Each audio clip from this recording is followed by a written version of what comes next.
Hey busy crafters, welcome back to my channel. My name is Jessica and today we are going to be making a couple shelf sitters using Dollar Tree shelf sitters already, which works out great, and sublimation. We start off by taking the heat gun. Look, you guys, I'm using the heat gun. I finally got the courage to go ahead and do it, and it is true by its name. It is very hot and scary at the same time, but it works.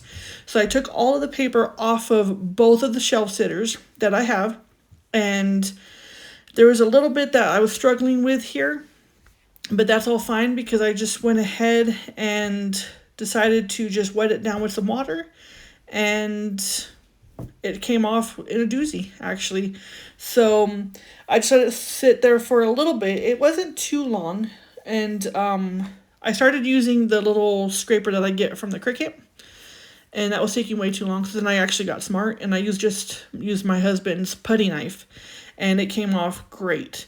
So there was a little bit of pieces where the glue was like, I guess, thicker in that area. I don't know, but it ended up working out really well. The little scraper actually took it off better than the huge putty knife. So I went ahead and made sure everything was off, all the extra glue and everything, and wiped it down real good.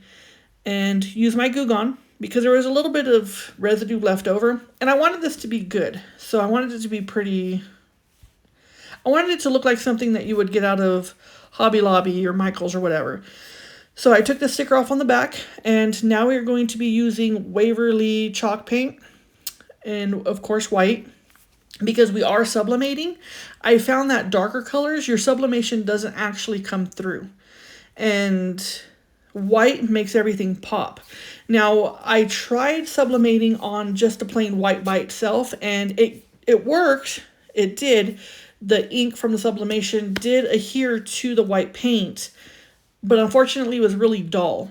So I did not really like that, and that's why in the beginning of the video I showed that we were using Scotch laminate sheets, and I almost did not make this video because I was getting ready to cry and nothing seemed to be working.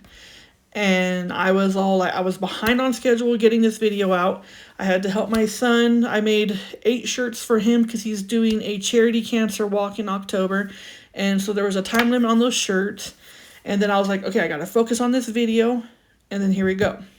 So I did the laminate a couple times, and I realized that I was burning it and it was not working very well. So I went back and readjusted, and I'm putting the laminate shiny side up, dull side down. The temperature is 365 degrees Fahrenheit at 30 seconds. I was doing way hotter and way longer for it, and it did not work, and that's why I was getting frustrated and sad. Another thing is there was a little bit of bubbles, so I just grabbed my little scraper from my Cricut, and I made sure that it was down. There was a bubble that wasn't going down, so I just put it on there for a brief second, and then it came out pretty smooth. So remember, shiny side up, dull side down, 365 degrees Fahrenheit for 30 seconds. Let it cool completely, okay? When you mess with it, it just peels right off, and that's why I was being impatient, and it was peeling right off, and that was the problem. So I went ahead and printed that off of my Epson Eco Tank. It's a converted one. It's got sublimation ink in there. It's the ET 2800, so it's the 2800. It's the ET 2800. It is for sublimation. It does not come with sublimation ink, but when you want to convert it, when you set it all up, make sure you have sublimation ink in it. Do not use the ink that came with it, otherwise it won't be a sublimation machine. I have never had issues with this machine. I've done tumblers, I've done t-shirts, I've done coasters and everything like that. So, and I can leave this machine sitting for weeks, and I've never had a problem with it clogging. I never had any problem with that. The Eco, or the ink that I use is from Hippo, and I get that from Amazon.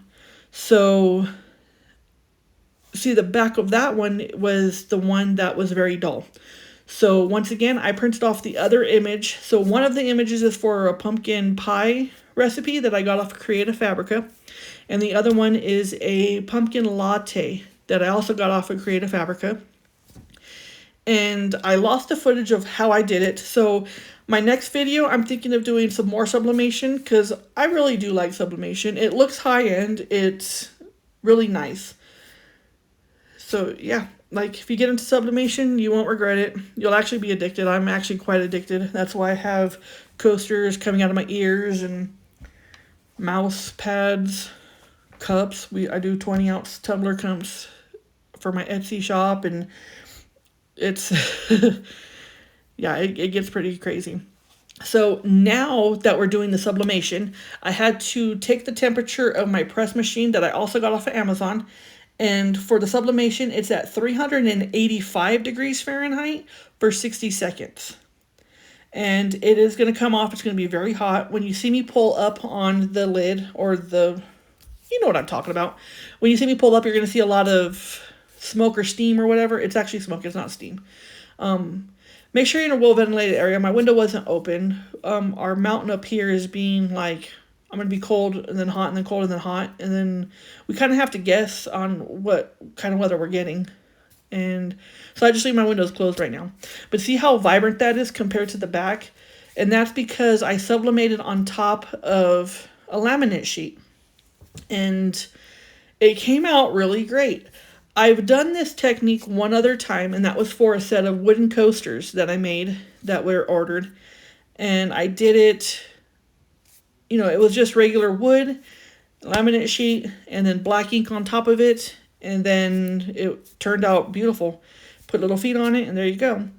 This one right here, I got that twine from, once again, Walmart. And I bought it for I think it was like $5.98, $5 and I don't know. It was a little over $5 and it wasn't that expensive, and it's a lot better quality than the ones that you get from the Dollar Tree. I love the Dollar Tree. I get a lot of stuff from the Dollar Tree.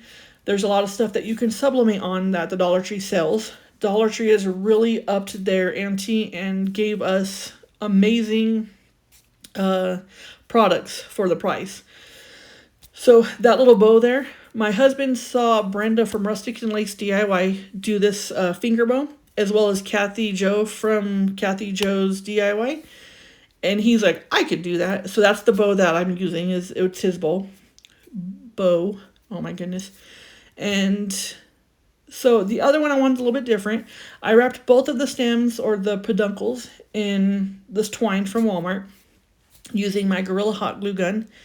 And for the other one, for this one that I'm doing right now, so there's a bow and a little leaf on the first one. And then on the second one, I used 3 leaves that I got from the Dollar Tree last year.